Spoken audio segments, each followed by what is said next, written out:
Why does she say she loves you but still not trust you? You're kind, you listen, you don't yell. You show up, and still there's a look in her eyes, like she's somewhere else, like she's scanning for something you didn't know you were supposed to bring. You try harder, you open up, you tell her how much she means to you. You soften, thinking softness will win her heart, and for a moment, it does.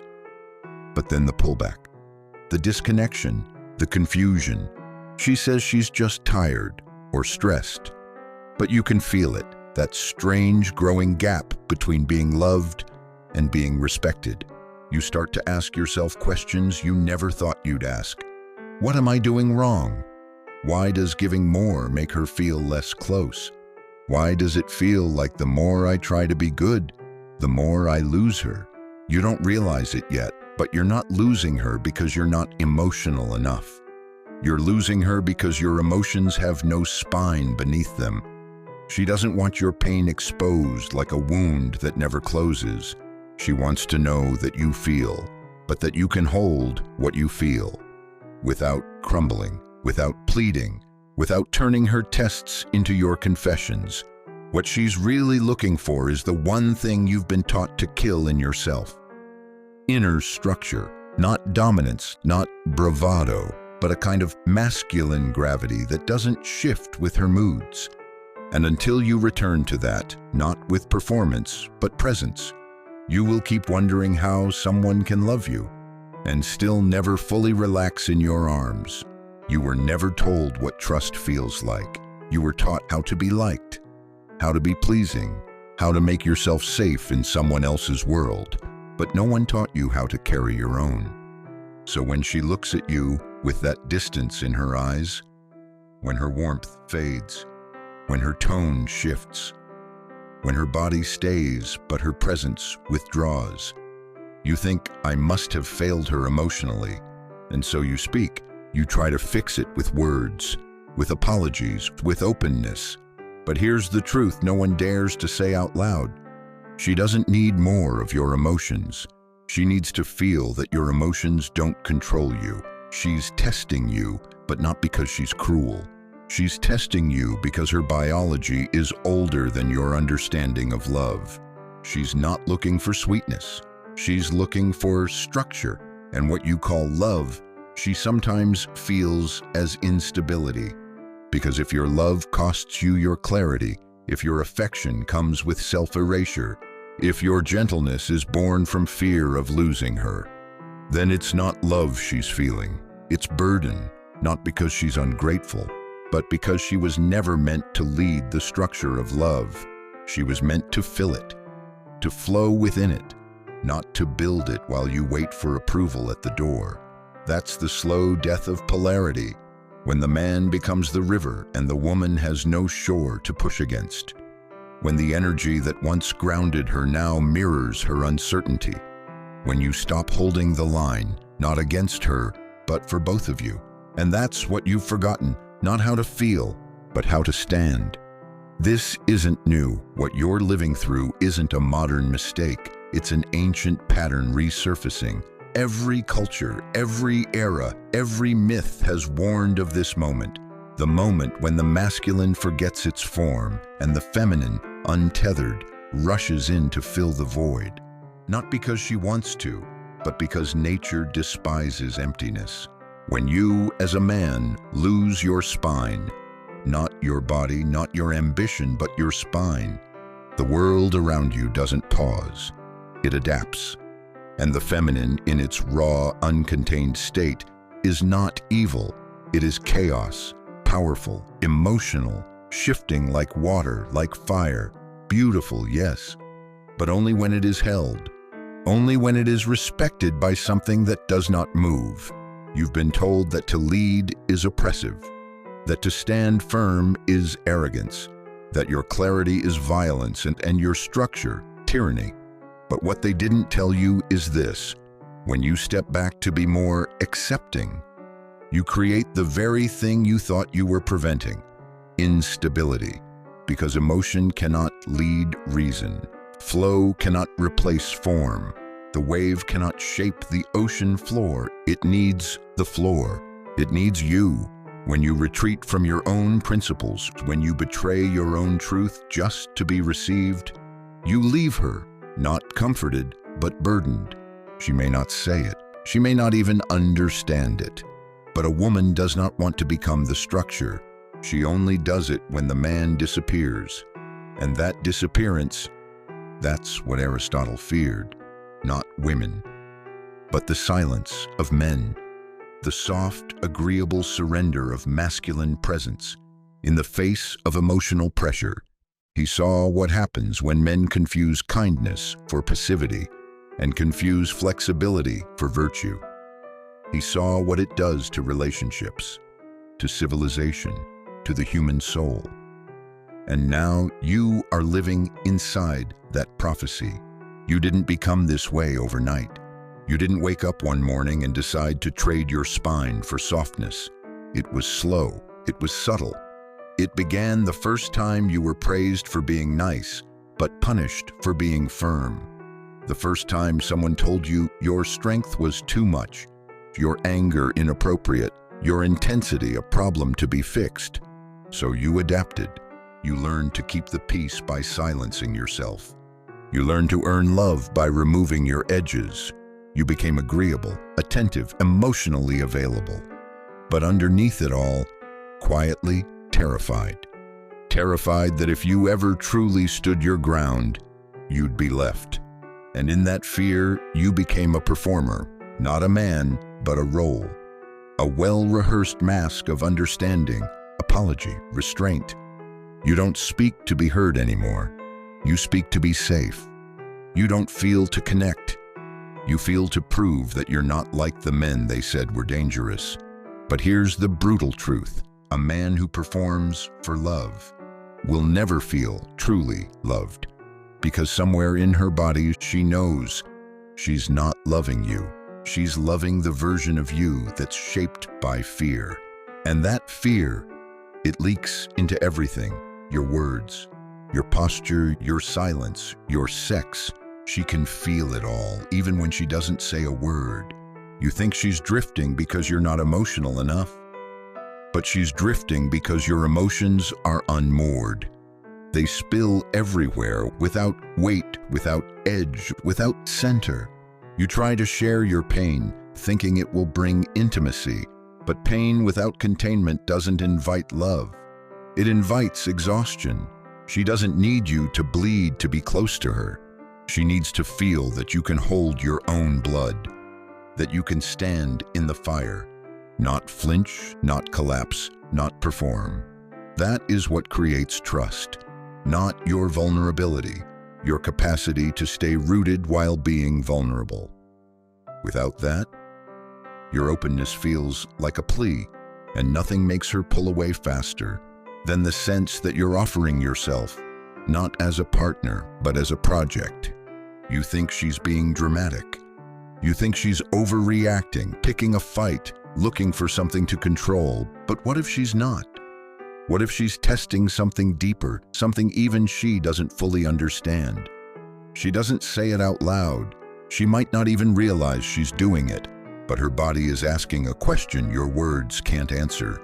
Are you real? Not polite, not sweet, not understanding, real. She throws fire to see if there's stone underneath. She stirs the storm to feel for the mountain, not because she wants to hurt you, but because she wants to feel what cannot be moved. Every time she criticizes you, withdraws, questions, cries, or pushes, she's watching, not your words, not your intentions, but your center. She's asking, will he collapse? Will he betray himself to keep me? Is he performing or present? And when you flinch, explain, justify, or chase, you think you're de-escalating. But what she feels is this: you don't know who you are, and a woman cannot trust a man who doesn't know who he is. Because if you don't know your ground, then she's on the edge of a cliff. And no matter how much she loves you, she will pull back, not out of manipulation, but out of instinct. You've been told to meet her emotion with softness, But true polarity isn't soft versus hard. It's chaos meeting order. It's fire meeting containment. It's the feminine, wild, emotional, intuitive, feeling safe enough to unravel, because the masculine isn't unraveling with her. That's what she's searching for. Not someone who reacts, not someone who argues, not someone who explains, someone who can hold her in the storm without becoming the storm. She doesn't want control. She wants to feel that she doesn't have to control, that she can finally rest. Not because you've submitted, but because you've remained. Trust doesn't vanish all at once. It dies slowly, silently, in the pauses between your words, in the moments you flinch when she raises her voice, in the way your eyes plead for peace instead of embodying it. You think she left because she wanted someone else, but she didn't leave with her body. She left with her trust. She stayed beside you, but her heart slowly closed. Her gaze shifted, her tone cooled, and you, still performing, still trying, still offering your openness as proof, wondered why it wasn't enough. It wasn't because you didn't love her, it's because your love had no spine, because you confused emotional exposure with emotional leadership, because you kept reacting to her waves instead of becoming the shore they could crash against. And make no mistake, she tested you. Not because she didn't care, but because part of her was still searching for the man who wouldn't break. She tried to feel you, to feel your energy, your grounding, your direction. But every time she pushed, you bent. Every time she cried, you panicked. Every time she pulled away, you chased. And that chase, that's what killed the trust. Because a man who chases is a man who doesn't know. A man who begs is a man who has already left himself behind. And no matter how much she loves you, she cannot respect a man she does not feel anchored in. Because here's what no one tells you. A woman can stay with a man she no longer loves, but she cannot stay with a man she no longer respects. Love is flexible. Respect is not. It's not something she decides. It's something she feels. And the moment she feels that she is stronger, more grounded, more centered than you, a switch flips. Her heart might still beat for you, but her body starts bracing. Her mind starts planning. Her instincts start scanning for the man who can give her what she thought you could hold: security through presence, stillness through clarity, freedom through direction. Without that, everything else, your kindness, your affection, your apologies, becomes noise. You've spent years trying to be the kind of man they told you the world needed. Soft, understanding, emotionally available, and still something doesn't land. Not in your relationships, not in your body, not in your soul. Because while the world applauded your gentleness, no one told you that gentleness without grounding becomes fragility. You learned how to cry, but not how to contain your grief. You learned how to share, but not how to stand in what you shared. You learned how to open, but not how to hold. That's the fracture. You tried to become more lovable when what was truly missing was being anchored. You don't need to become harder. You don't need to dominate. You don't need to shout or shut down. You need to remember what it feels like to be unmoved, not indifferent, not detached, present, grounded. There is a kind of man who walks into a room and says nothing, but everything shifts, not because he's powerful, but because he is there, fully, silently, unapologetically. His presence speaks louder than his words. His boundaries don't need defense because they are felt. His decisions are not explained because they are clear. And when the storm comes, he is not the one who adds to the chaos. He is the one who contains it. That is what she's craving, not your surrender, your solidity. Because when a man stands rooted in who he is, not as a performance but as a posture, she finally exhales. Her tests fade. Her anxiety softens, not because he won, but because she no longer needs to carry what he dropped. And that's what you've been missing. Not love, not communication, core, the internal gravity that says, I know who I am, and nothing you say, no feeling you bring, no storm you unleash can take that from me. Not because you're cold, but because you've remembered. You weren't born lost.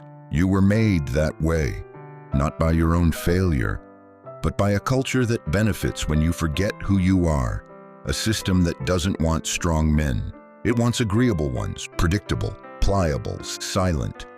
From the time you were a boy, you were taught that power is dangerous, that boundaries are harsh, that masculinity is something to outgrow.